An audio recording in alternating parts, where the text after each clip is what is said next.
Hello friends, I'm Riya Gandhi and welcome back to my channel. Let me ask you a quick question.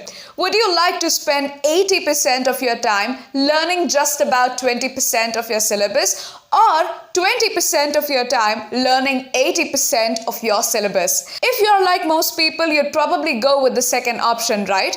But let me tell you one thing, a majority of students preparing for competitive exams like UGC-NET English end up spending hours and hours of their time only to retain about 20% of what they studied. You see, it's not about studying for endless hours. It's using the right kind of techniques that could level up your exam preparation and give you an edge in the UGC-NET English exam. Sounds too good to be true? Well, stick around with me because in this video, I'm going to share the 5 most unbelievable, game-changing hacks that will completely transform the way you approach UGC-NET English exam.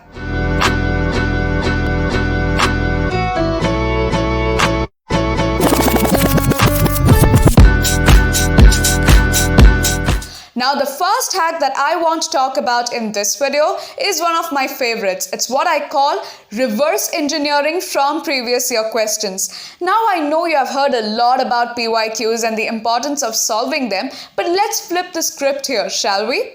What if you could start your preparation backwards? Here's what I mean.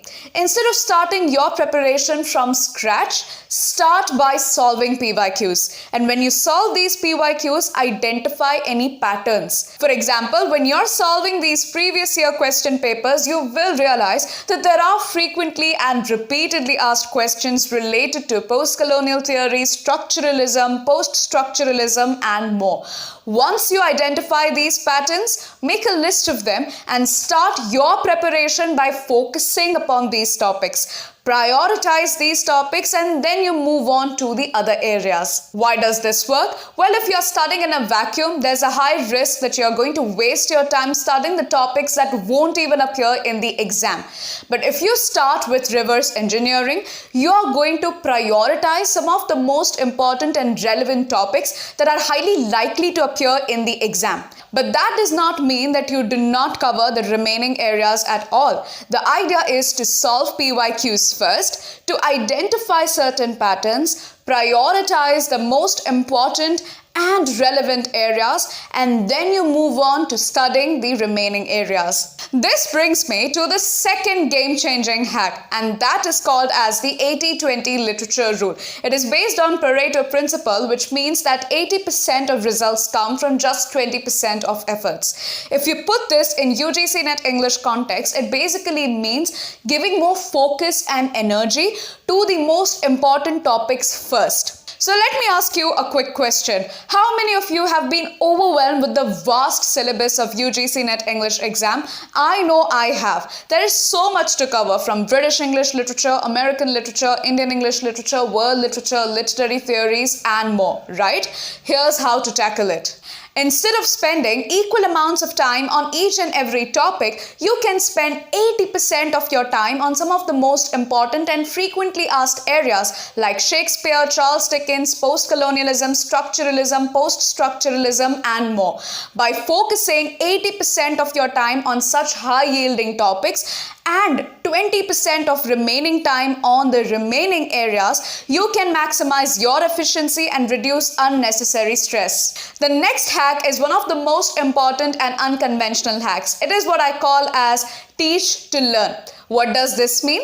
It basically means that once you have studied an entire concept, be it an author, a literary movement, or a critical theory, try teaching it to someone else, or even better, try to teach it to yourself. Why does this work? Because when you are teaching, you have to organize your thoughts. You have to simplify the concepts. And it is in this process that you will realize where your strengths and weaknesses are and where your knowledge gaps lie. For example, if you have studied post-colonial theory, try teaching it to a friend who is new to literature.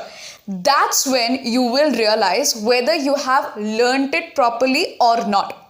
If you are not able to explain clearly, that means that you have to revisit the topic. Trust me, this teach to learn hack is not just an important hack to ace UGC-NET English exam. It is one of the best tools to self-assess and reinforce your learning. UGC-NET English exam is quite infamous for its chronology-based questions. The best hack to tackle such questions is to create a list in a chronological fashion. So majority of students create a long list of authors, their works, and the years in which they were published. But is that enough? Because to remember this long list can get quite tricky and honestly impossible. That's where mnemonics come in. Mnemonics are the best memory aids that will help you in boosting recall and retaining complex information with much ease. For example, let's say you have to memorize Shakespeare's comedies of the middle period. Those were As You Like It, Much Ado About Nothing, The Merchant of Venice, and Twelfth Night.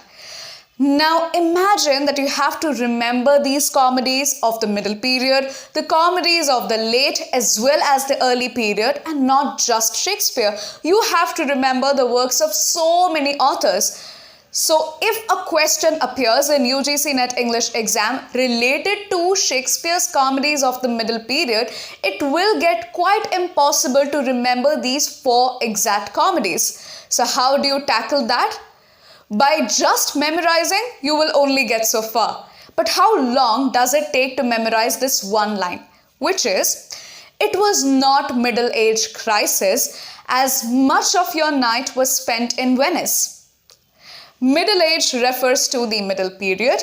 As refers to As You Like It. Much stands for Much Ado About Nothing. Night stands for Twelfth Night, and Venice stands obviously for The Merchant of Venice. This was just one example. You can create your own fun and exciting mnemonic words, phrases, sentences that could help you in boosting recall and also simplify some of the most complex concepts. And finally, the most important study hack is make your own notes. Why? Because when you sit down to write your notes, what's going to happen is that you are going to remember much better. When you write your own notes, you're going to sharpen your memory skills, and at the same time, it is going to boost your recall.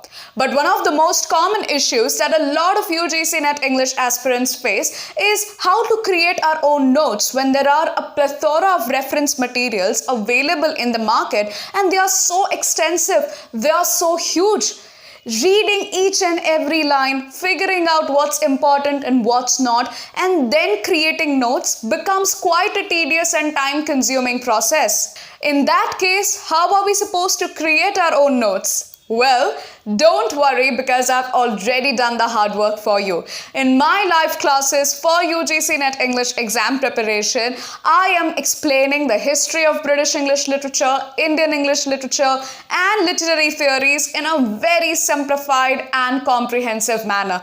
Along with taking the live classes, I'm also providing the notes which are well organized, carefully curated in a visually appealing format. You don't have to carry out the daunting task of reading each and every reference material and then make your own notes, because I'm going to provide you with all the necessary information that you need to have related to British English literature, Indian English literature, and literary theories. The best part about these sessions that these are live one-on-one sessions, which means that I can provide you personalized guidance tailored to your needs and requirements, trying to fill the possible gaps in your UGC-NET English exam preparation.